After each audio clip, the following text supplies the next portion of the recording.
Good afternoon, honorable judges, respected proposition side, and everyone watching this debate video. Today, I and the opposition firmly reject the implementation of student loan mechanism in Indonesia because we believe that while the proposition tries to frame this policy as a solution for educational inequality, in reality, it only creates a new cycle of financial pressure for young people. Yes, we acknowledge that many Indonesian students struggle to enter university because tuition fees are expensive.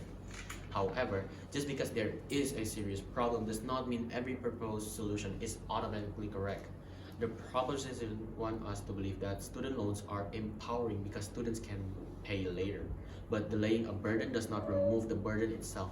Instead, it transforms education from a public right into a financial contract that follows students for years after graduation. I believe that education should provide freedom and opportunity, not anxiety and long-term obligation. Firstly, student loans create massive financial and psychological pressure on students from a very young age. Imagine being only 18 years old and already being told that your future depends on debt.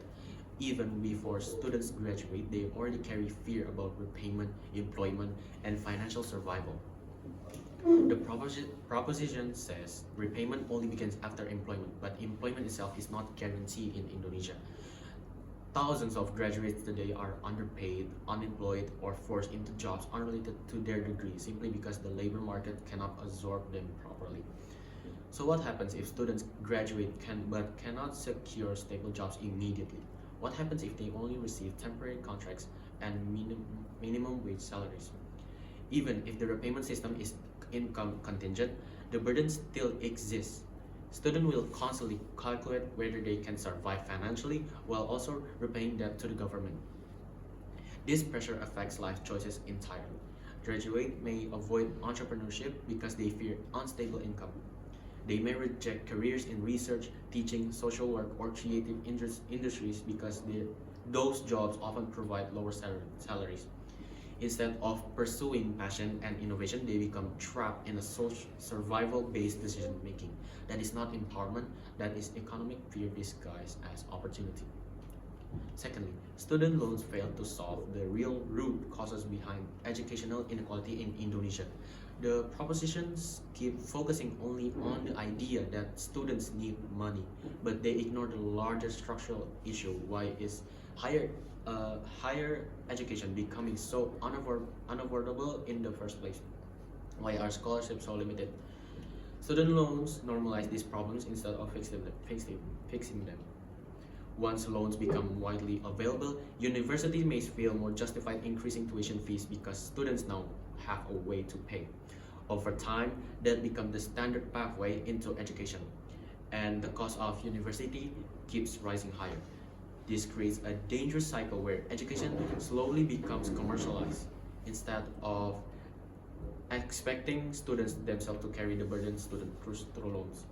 The proposition claims scholarships are too competitive, but that should encourage us to expand scholarships programs and increase public funding for education, not replace support system with debt systems. There is huge difference between the government saying we support your education because you deserve opportunity and saying we will support you temporarily but you must repay us later. Scholarship reduce burdens, loans postpone burdens. That distinction matters greatly. Thirdly, this policy is unrealistic and extremely risky within Indonesia's economic governmental condition. Proposition tries to compare Indonesia with Singapore's student loan system, but the comparison itself is flawed because the two countries are fundamentally different. Singapore has far more stronger economy, higher average wages, and lower unemployment, and more efficient public administration systems. Indonesia still struggles with corruption, regional inequality, weak labor absorption, and inconsistency bureaucracy. Implementing a nationwide student loan mechanism requires enormous administrative capability. The government must track graduates, manage repayment fairly, prevent corruption, and ensure that students are not unfairly punished.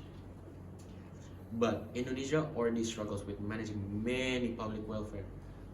So introducing a massive loan structure creates opportunities for administrative errors, exploitation, and inefficiency.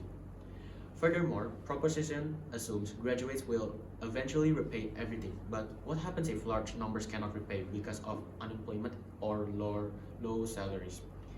Either the government absorbs financial losses, meaning taxpayers carry the burden, or the government pressures graduates harder for repayment.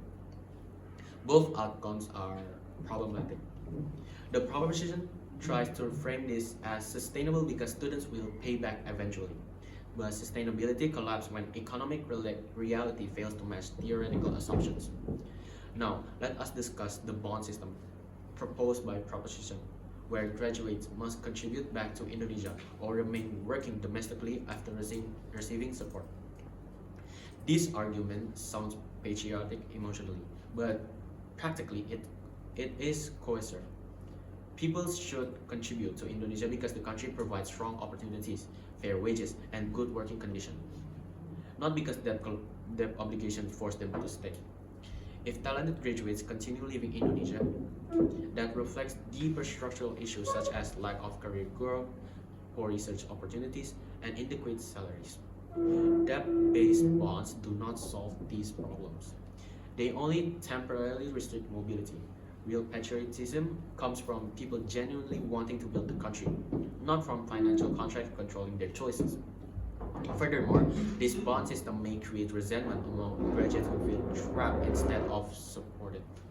A government should inspire contribution, not force it through repayment conditions.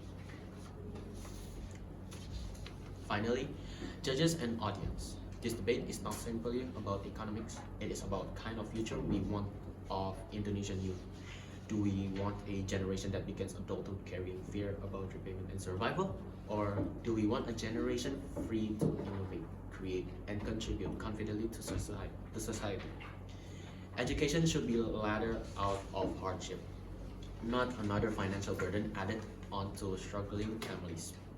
A country succeeds when its young people are empowered, not in debt.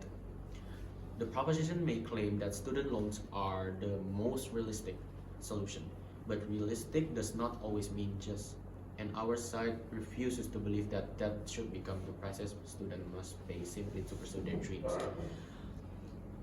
Now, let us compare the worlds offered by both sides in proposition world. Students gain temporarily educational access but sacrifice long-term financial security. Universities continue depending on expensive tuition. Graduates face repayment anxiety, and debt becomes normalized as a part of young adulthood. In our world, the government focuses on solving structural problems directly by expanding scholarships, improving subsidies, investing more heavily into public universities, strengthening vocational education, and reducing the overall cost of higher education is well. For all reasons, we firmly stand in opposition. Thank you.